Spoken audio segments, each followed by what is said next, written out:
Imagine you've spent months counting down the days.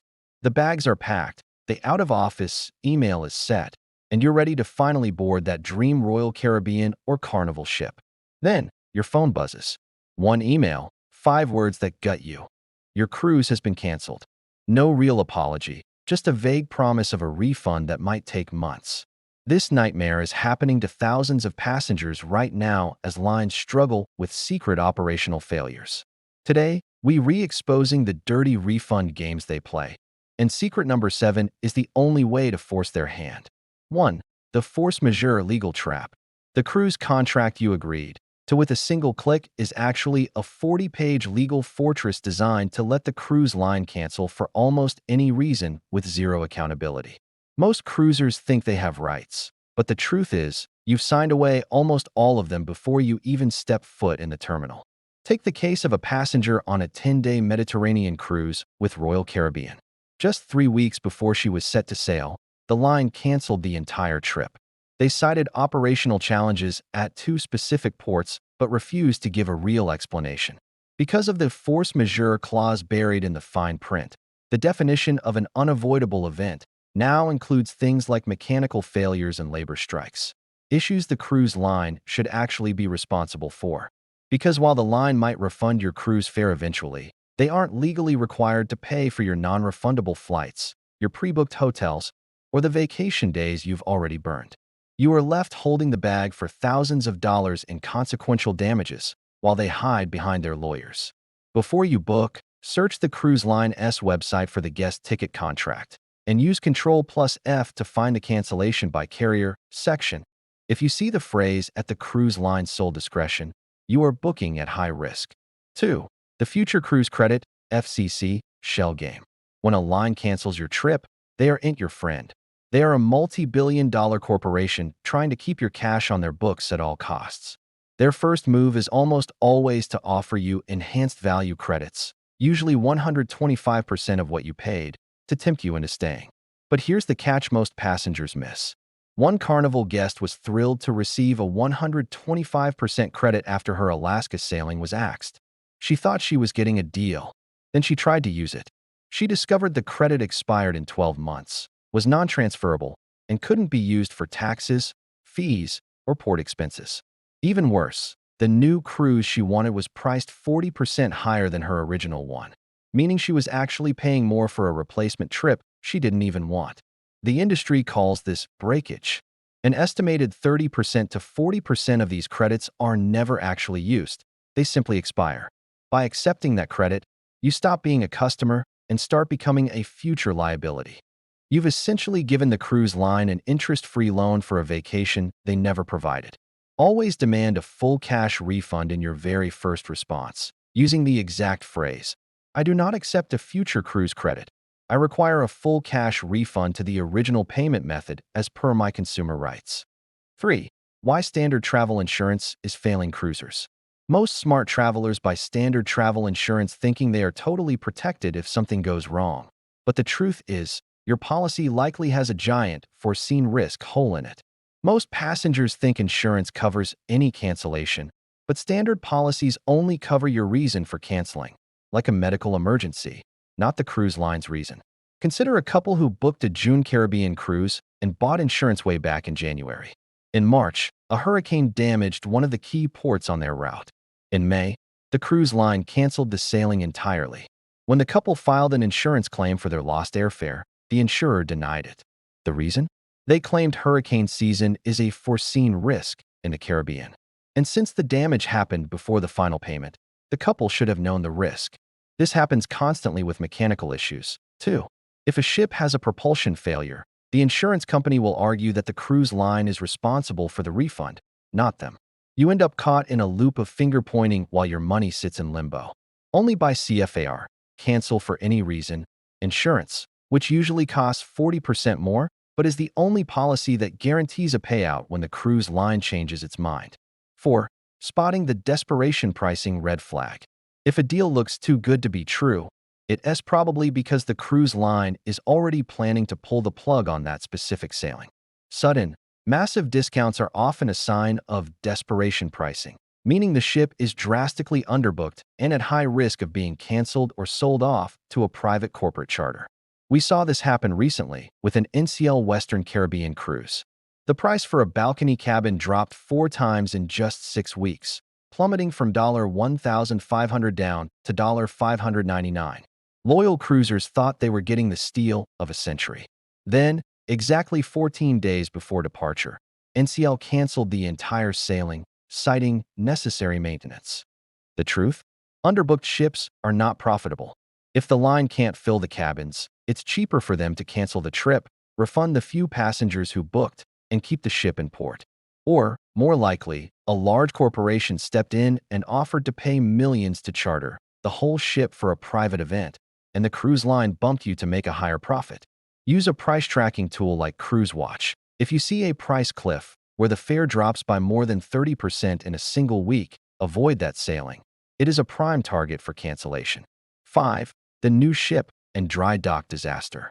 Booking the inaugural voyage of a brand new ship or the first sailing after a major dry dock renovation is the biggest gamble you can make in the industry today. Most cruisers think being the first on board is a luxury, but in reality, you are paying to be a guinea pig for a construction project that is likely behind schedule. One major cruise line recently launched a highly anticipated megaship that saw its debut delayed for separate times. Over 15,000 passengers were affected. Many had booked their once-in-a-lifetime trip over a year in advance.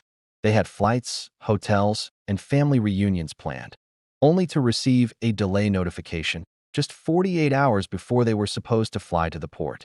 Construction setbacks and safety inspections are notoriously unpredictable. If a ship isn't 100% compliant with maritime safety laws, the line will cancel with zero notice to avoid massive fines. They'd rather ruin your vacation than pay a federal penalty. Follow the 3 sailing rule and never book a ship until it has completed at least 3 successful revenue-earning voyages to ensure the kinks are worked out and the schedule is stable. 6. The repositioning cruise risk. Repositioning cruises are often marketed as a dream way to see the world for cheap, but they are actually the industry's dirtiest secret. These sailings, like moving a ship from Europe to Florida, are logistics moves, not vacation moves. To the cruise line, the ship must get to the next port to start its profitable season. You are just extra weight along for the ride. A passenger recently booked an MSC repositioning cruise from Barcelona to Miami. It was a 14-day bargain. However, while the ship was in Europe, it developed a minor engine issue. MSC realized that if they performed the full 14-day crossing with passengers, the ship would arrive in Miami 3 days late for the high-profit winter season. Their solution? They simply canceled the cross-Atlantic leg for all passengers, sailed the ship empty at top speed to Florida, and left 1,000 people stranded in Spain.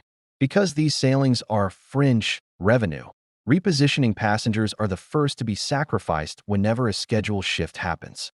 The cruise line will always prioritize getting the ship to its next home port over your cross-Atlantic adventure. If you book a repositioning cruise, never book your own flights.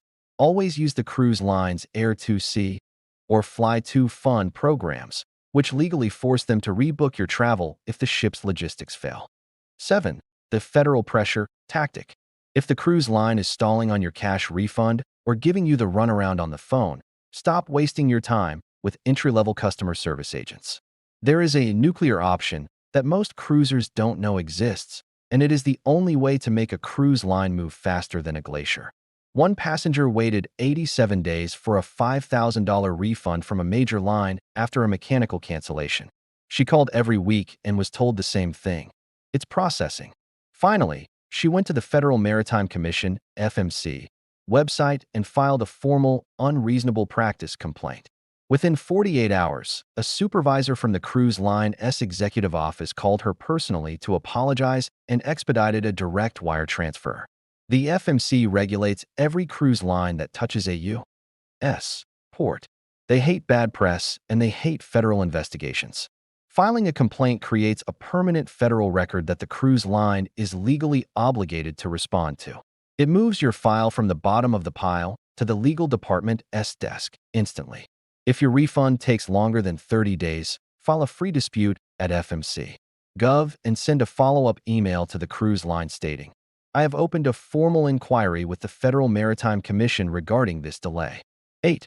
Why loyalty status is your best shield. When a mass cancellation event happens, the cruise line's computer algorithm looks at your loyalty point balance before it looks at your refund request. High-tier members don't just get free laundry and cheaper drinks. They get a protection shield that first-time cruisers simply don't have. During a recent propulsion failure on an MSC ship, Black Card members weren't just sent an email. They were given immediate priority rebooking on a sister ship leaving the same day, plus a cash credit for the inconvenience.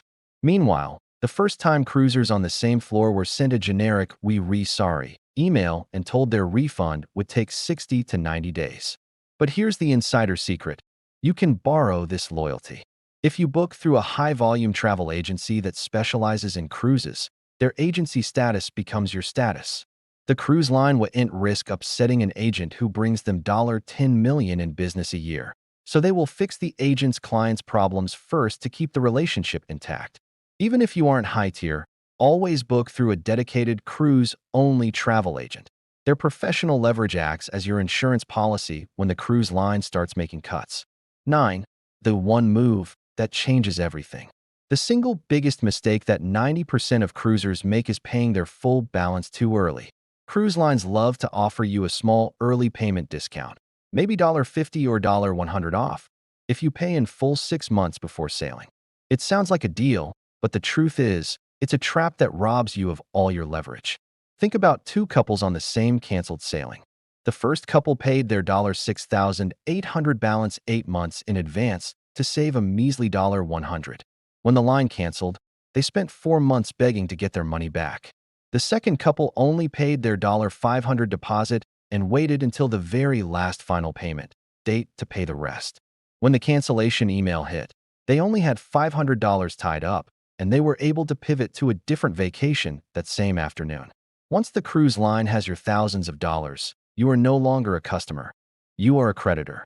You are fighting to get your own money out of their bank account. If you keep that money in your account until the last possible second, you are the one in control.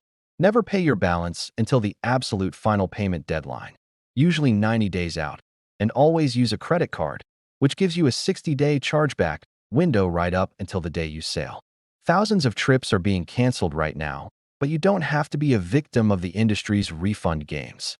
By reading the fine print, using CFAR insurance, and keeping your cash in your own pocket until the last possible second, you maintain the leverage. Have you ever had a cruise canceled at the last minute? Drop a comment below. Your story could help another cruiser avoid a $5,000 disaster. Don't forget to like and subscribe to Cruise Smart so you always one step ahead of the lines.